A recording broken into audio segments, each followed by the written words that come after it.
Hello everyone, welcome back to my channel. देखिए friends, NEST की official website पर आपको एक नोटिफिकेशन मिलेगा जिसमें जो एक पोस्ट है, कंसल्टेंट की पोस्ट निकाली गई है ईएमआरएस के द्वारा। नेस्ट एक ऑटोनोमस बॉडी है जो कि इस प्रोसेस को आगे कंडक्ट करवाएगा, यानी कि जो आपकी कंसल्टेंट की पोस्ट होगी वो नेस्ट के अंडर में ही की जाएगी। दूसरी चीज़ ये है कि एक लेटर वायरल हुआ था परमिशन के रिगार्डिंग, जिसमें इलेक्शन कमीशन को जो है नेस्ट की तरफ से परमिशन मिल चुकी थी, और ये चीज़ मैंने बहुत टाइम पहले जो है आपको क्लियर कर दी थी। मैंने अपने चैनल पर वीडियो के द्वारा जो है बताया भी था कि हाँ, इलेक्शन कमीशन की तरफ से जो है परमिशन मिल चुकी है। ओके।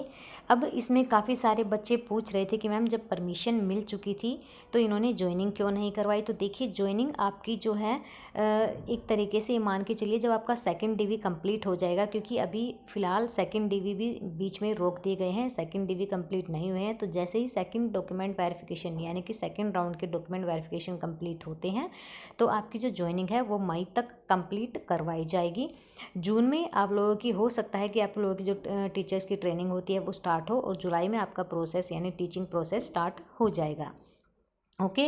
तो मई तक अभी उम्मीद है कि आप लोगों की जो ज्वाइनिंग है वो करवाई जाएगी, क्योंकि अब जैसे ही सेकंड डॉक्यूमेंट वेरिफिकेशन का जो डीवी है वो कंप्लीट होगा तो आपका जो प्रोसेस है ज्वाइनिंग का वो स्टार्ट करवा दिया जाएगा। दूसरी चीज़ ये है, क्योंकि बच्चे काफ़ी सारे पूछ रहे थे कि जो समर वैकेशन होती है उनमें ज्वाइनिंग कैसे करवाई जाएगी, और उनमें जो है क्योंकि स्कूल्स तो बंद रहते हैं। तो देखिए, आपने एक नोटिस देखा होगा जो कि छत्तीसगढ़ स्टेट सोसाइटी की तरफ से जो है आपको मिला होगा। उस नोटिफिकेशन में क्लियरली लिखा हुआ है कि जैसे कि जो आपकी 1 मई से 15 जून तक जो छुट्टियां होने वाली थी वो अब बढ़ा के यानी कि 22 अप्रैल से आपकी जो छुट्टियां हैं वो देखने को मिलेंगी नोटिफिकेशन में। आप इस नोटिफिकेशन में देख सकते हैं। साथ में यहाँ पे इन्होंने एक लाइन भी लिखी हुई है कि जो भी परमानेंट टीचर्स हैं वहाँ पे, जो स्थायी टीचर हैं, उनका जो प्रोसेस है वो कंटिन्यू रहेगा, यानी उनका हॉलीडे नहीं होगा। वो अपना काम रेगुलर रखेंगे, चाहे आपके टीचिंग स्टाफ हो या नॉन टीचिंग स्टाफ हो, जो भी आपके परमानेंट वहाँ पर लगे हुए हैं तो उनकी जो ड्यूटीज़ हैं यानी उनकी जो रिस्पॉन्सिबिलिटी है वो कंटिन्यू रहेंगी।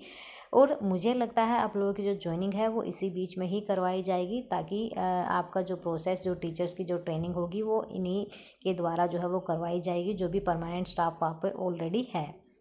ठीक है। तो आप इस चीज़ से अंदाज़ा लगाइए कि अभी जो है ईएमआरएस जो है कंटिन्यू काम कर रहा है, और आपकी जो ये इलेक्शन कमीशन की परमिशन का जो मैंने पूरी डिटेल मैंने बताई थी अपने चैनल पर, और वो बिल्कुल 100% सही थी।